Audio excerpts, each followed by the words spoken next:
روزنامه‌نگاری خیانت پیشه ناخلف تیشه بر رشه خود میزند. گذشته از این با برادرانش دائما در اضطراب قرار داشته با آنها باری هم دستیاری نکرده است.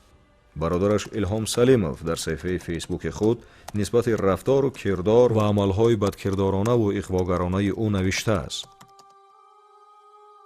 تو بدان که محض بیناموسی تو سبب اساسی مرگ پدر و مادرمان شد.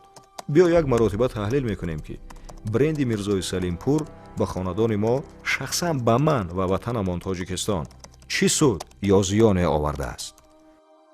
یکم، رحمتی پدرمان اعضای بیوروی ناحیوی حزب کمونیستی بودند و راهبر دوم ناحیه از پشت تو چگونه سرخم بودند. دوم، در بدر خوابگاه‌های دانشکده و دانشگاه‌ها برای زبان تاجیکی به میتینگ برایت گفته گشتی، ولی چرا امروز فرزندان خودت زبان تاجیکی را که زبان مادریشان است نمیدانند؟ سوم، با نوشته‌های اغواگرانه تو ضد راهبریت همان وقته جمهوری پدرمان را از کار راندند. چهارم، در میتینگ 20 نفره بلیت کمسمالیت را سوزاندی، زیرا تو 2 مرتبه با دستگیری همین کمیته کمسمالی ناحیه به استراحتگاه ارتک رفته بودی. پنجم، در روزنامه چراغ روز درباره استاد پدر علاءالدین اوراقوف و جورابک مرادوف مقاله تنقیدی نوشتی که آنها دوستان خاندان خاله هم بودند.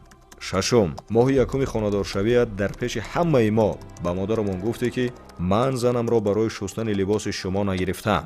هفتم، درباره مشاور پرزیدنت تاجیکستان رحمان نبیوف مقاله نوشته که چی گپ‌های پدر به تو نگفته بود.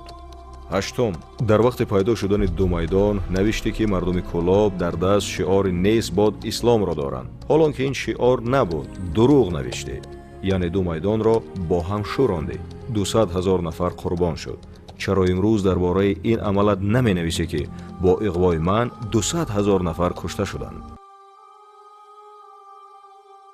الهام درد و علم زیادی را در این صحیفه نگاشته است، ولی ما با همین اکتفا میکنیم، زیرا در عرفیت میگویند آنچه عیان است حاجت به بیان نیست.